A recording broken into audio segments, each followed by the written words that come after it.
ora tātou. We're here again for Michael's and my podcast, which we call Michael and Deborah Have a Chat.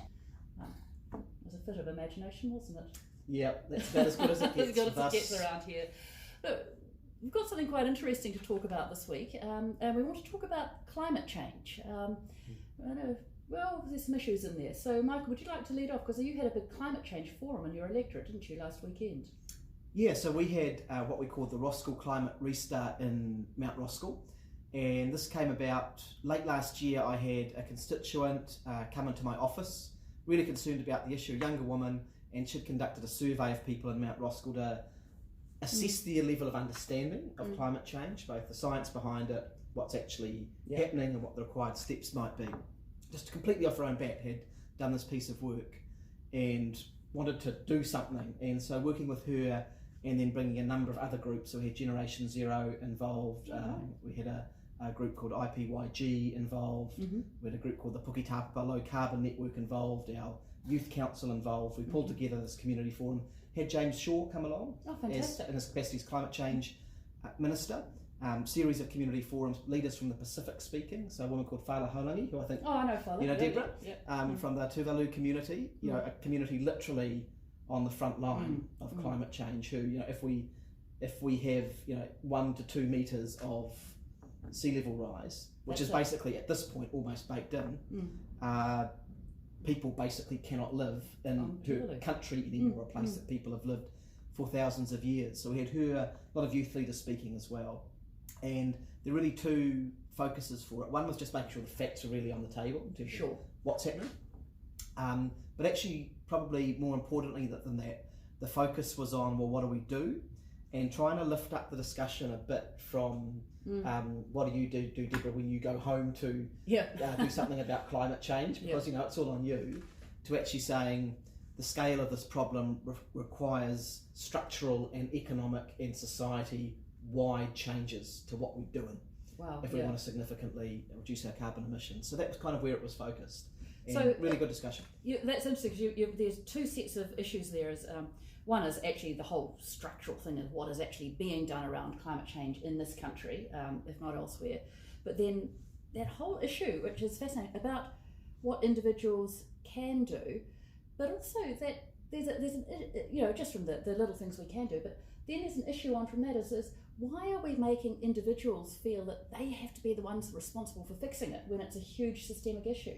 I sort of worry about our young people who often feel, I think, quite despairing about climate change. And I think it's because we've loaded all this responsibility onto them without giving them the tools. Yeah, it's that, and it's just also, it's not sufficient that the things that you can do at an individual level are just very, very unlikely to actually have the required impact. You know, we basically have to be net zero by 2050 if we want to limit, not stop climate change, but limit it to about 1.5 degrees, which already has quite major effects. And that's when we do lose Tuvalu. And, and so that is down to things like, you know, our top two sources of emissions are agricultural sector, and there's nothing that an individual can do about that. And our transport fleet effectively, and again, individuals can make choices, but unless you really deal with some of the structural system-wide things in the transport fleet to provide other options, at the moment a lot of people don't have a choice but to use a car which emits carbon. We have to make some choices at local government or central government to make sure that person can go by bus or electric train or whatever it is. Or even, you know, if we want to encourage people into electric vehicles, we actually have to solve some systemic problems. We need to have an electricity supply that's big enough for it. So we'd need to about double the amount of renewable electricity we generate in order to have just our light vehicle fleet all powered by electricity. So that's actually generating enough electricity in the first place. And then you've got to have the charging stations, you've got to have the supply lines, you've got to have the national grid upgraded in order to carry enough electricity at once. You've got to have the charging points distributed in places where they need them. There's a whole set of problems there which can't be solved by any individual just choosing to buy an electric car. That's even, you know, and choice. I mean, how many of us can choose to buy an electric car? There's also just the maths of it, and I most commonly think about this with the agricultural sector, which obviously is one of the real crunch points. A, our biggest source of emissions. B, there are, you know, people's livelihoods are tied up in being a farmer and everything. It's not just their livelihood either, it's their sense of who and what they are in a way that's quite different to someone who might, say, be I mean, obviously work gives people structure and meaning, but there's something about living in a rural community that's over and above a normal job, I think. Yeah, and so I sort of hear it when you get farmers who say, I feel kind of hit upon. I'm doing the best I can, and I generally believe that those people are being absolutely truthful. They probably are doing what they can.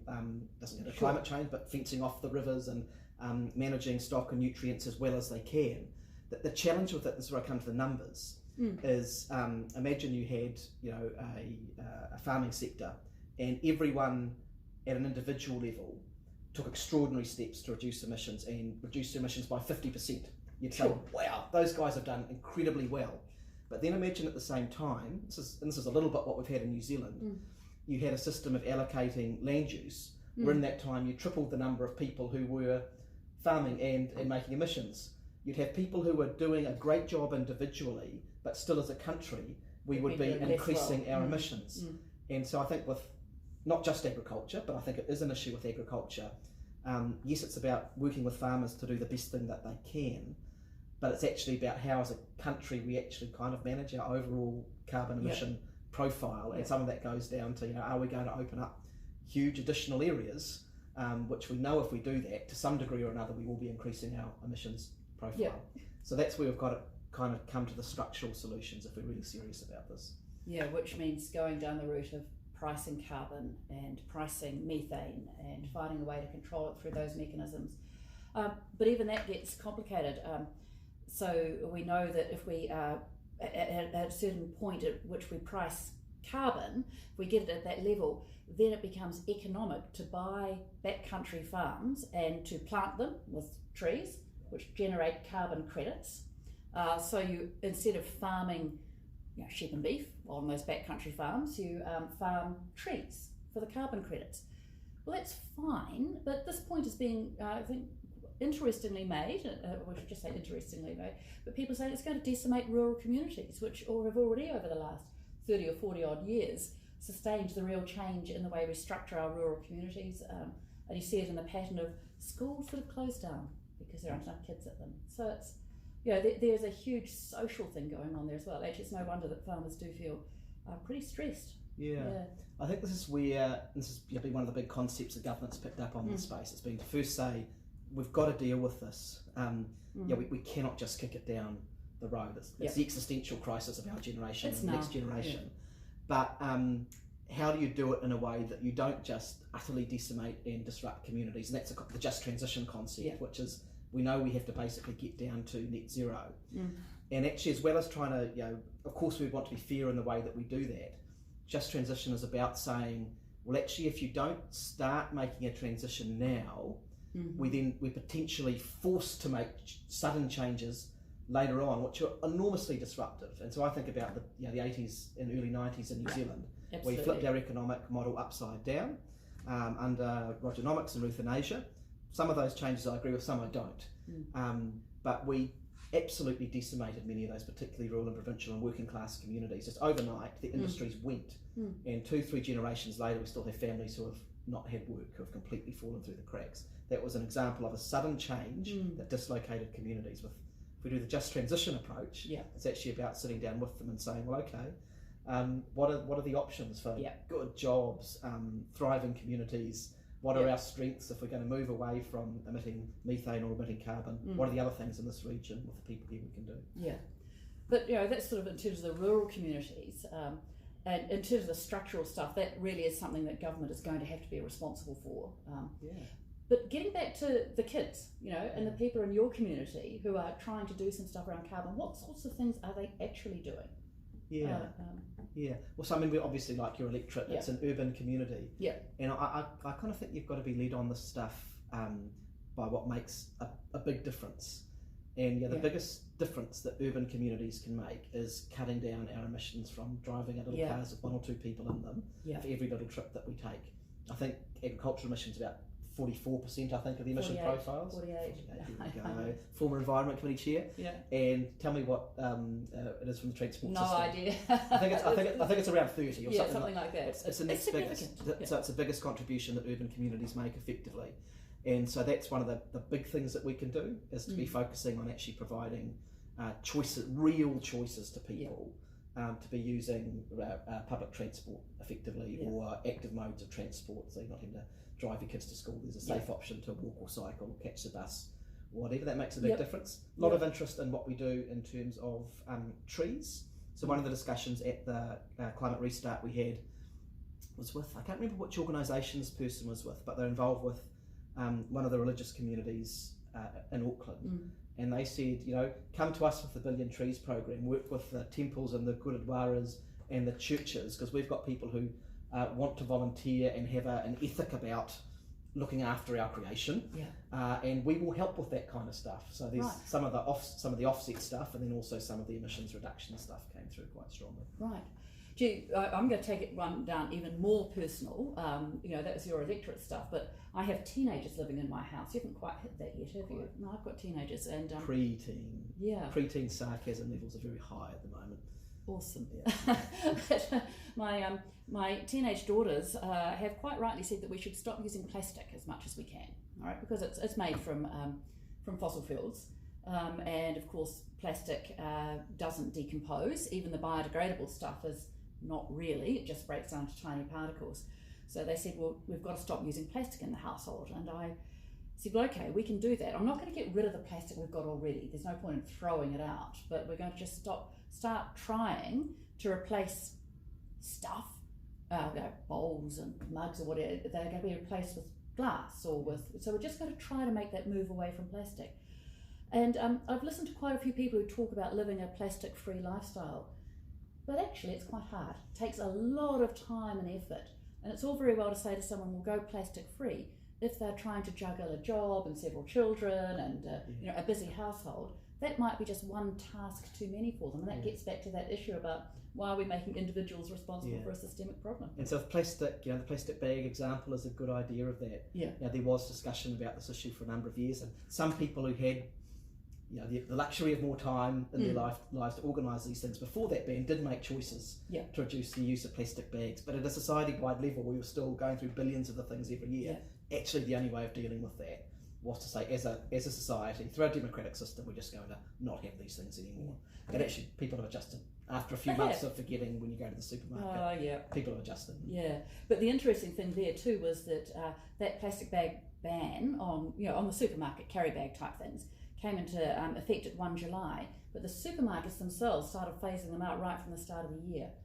So we've actually had several months to get used to it before the whole thing really came into effect. And I've finally gotten used to carrying a tiny little carry bag around. In my handbag, I realise you don't normally carry a handbag, but I do, so it makes it easy. Yeah, but I mean, the really cool thing was young people who were at this forum, but actually everywhere that I meet, they say this is the biggest issue as far as they're concerned, because I think they're looking ahead to the rest of their lives and the impact it's going to have, and B, are really committed to taking action. A lot of young people now, I'm not saying there's anything wrong with a 16-year-old who does want to get their licence, that's cool, but there are increasingly young people who are saying, actually, I don't actually want to have a car, I'm going to use public transport or other options to get around, and part of it is around reducing their emissions. Of course, you and I are in a job where we fly up and down the North Island several times a week, or not several times, but we're up and down regularly. I don't know how many flights I take a year. It's a lot. I every time I fly from Auckland down to Wellington, I try to get a window seat so I can look out and see Mount Taranaki, because I grew up in Taranaki and I love that mountain. I take a photo and I tweet it after I've landed, and then I invariably get someone tweeting back at me and saying, what about all the emissions? Why don't you take the train? So I had a look at that as to whether I could in fact catch the train from Auckland to Wellington instead of flying. So if I fly down, it takes me 3 hours by the time I get to the airport in Wellington and fly and get to my office whatever it is, from home to the airport to the office or back. It's about 3 hours.